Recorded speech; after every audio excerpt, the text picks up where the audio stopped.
जय हिंद दोस्तों। DP academy में आपका बहुत बहुत स्वागत है। लोबी इंस्टीट्यूट द्वारा एक रिपोर्ट जारी की गई है ग्लोबल डिप्लोमेसी पे। तो देखते हैं ग्लोबल डिप्लोमेसी क्या है।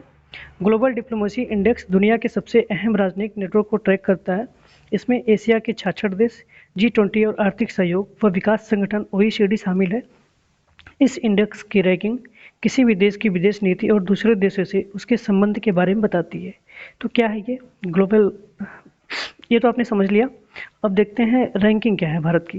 ग्लोबल डिप्लोमेसी इंडेक्स की रैंकिंग में भारत ने 11वें स्थान पर जगह बनाई है। वहीं 2023 में भारत इस सूची में 12वें पायदान पर था। बस यहीं तक पढ़ना है इसको। ठीक है, नेक्स्ट न्यूज़ देखते हैं। विक कैट अलायंस को संरक्षण से सधेगी वैश्विक कूटनीति। तो विक कैट अलायंस क्या है? विक कैट अलायंस जो है ये भारत ने पहले ही प्रस्तावित किया था, जो कि कल इसकी मीटिंग हुई थी। ठीक है, ये एक वैश्विक संगठन है जो 7 प्रमुख बड़ी बिल्लियाँ जैसे चीता, जगुआर, प्यूमा, हिम तेंदुआ, तेंदुआ, शेर और बाघ की सुरक्षा और संरक्षण की दिशा में काम करेगा। इसका उद्देश्य क्या है? बिल्लियों के संरक्षण और संरक्षण पर जागरूकता, सृजन, अनुसंधात्मक और विकास, संसाधन भंडार, क्षमता निर्माण की जानकारी एक ही मंच में प्रदान होगी। ठीक है, तो इसमें दिया है कि 16 देशों को अलायंस में लेने की तैयारी थी, जो कि 96 देशों को अलायंस में लेने की तैयारी थी। 16 देशों ने शामिल होने की सहमति दे दी है। बाकी देशों से भी साझा संपर्क इच्छुक देशों को भी किया जा सकता है शामिल। ठीक है, अब नेक्स्ट न्यूज़ पे चलते हैं। तो इसमें कौन कौन से देश हैं जो शामिल हुए हैं, ज़रा इसको देख लीजिए।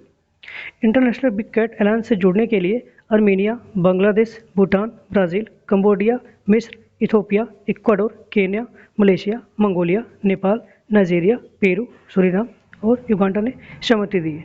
ठीक है, बस यहीं तक करना है इसको। अब नेक्स्ट चलते हैं। पिंडर घाटी प्रकृति की गोद में साहसिक पर्यटन का लुत्फ। वैसे उत्तराखंड हो, चाहे हिमाचल प्रदेश हो, चाहे जम्मू कश्मीर हो, जितने भी पहाड़ी क्षेत्र हैं वो तो सुंदर होते ही हैं। कभी आप लोग को समय लगेगा तो घूमने जाइएगा वहाँ पे, देखिए कितने नेचुरल के साथ आप जुड़ेंगे तो कितना अच्छा लगता है। नेचुरल कितना है, कितना अच्छा लगता है वहाँ पे। ठीक है, पिंडर नदी वहाँ पे पिंडर घाटी तो है, पिंडर घाटी के बारे में बताया गया। वहाँ एक पिंडर नदी भी है। ठीक है, पिंडर नदी वहाँ से निकलती है, पिंडार ग्लेशियर से। ठीक है, इसमें कुछ खास नहीं है, बस इतना जानिए कि पिंडर घाटी कहाँ पे है, चमोली में है। ठीक है, अब नेक्स्ट चलते हैं। इसमें दिया है नेक्स्ट न्यूज़ में, हिंदू विवाह कानून में तलाक के आधार पर संशोधन आवश्यक। तो संशोधन तो बाद में पढ़ेंगे, लेकिन हम देखते हैं हिंदू विवाह होता क्या है। जो हिंदू विवाह है, ये हिंदू विवाह अधिनियम 1955 की संसद, जो हमारी पार्लियामेंट है, इसके द्वारा बनाया गया है। इस अधिनियम में क्या होता है, जो जैसे लड़ाई झगड़ा हो जाता है आपस में पति और पत्नी में, ठीक है, तो इसको संशोधित करता है। यह हिंदुओं, बौद्ध, जैन, सिख, ईसाई और मुस्लिम व्यक्तियों पर लागू होता है। मुस्लिम में नहीं होता, मुस्लिम, ईसाई, पारसी में लागू नहीं होता। जैसे आपसी सहमति से तलाक का प्रावधान होता है, जिसके तहत विवाह के दोनों पक्षों के एक साथ जिला न्यायालय में याचिका दायर करनी पड़ती है।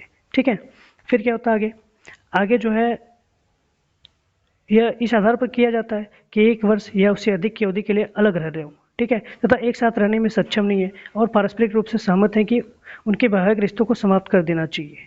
ठीक है, बस आज से यहीं तक। Thank you.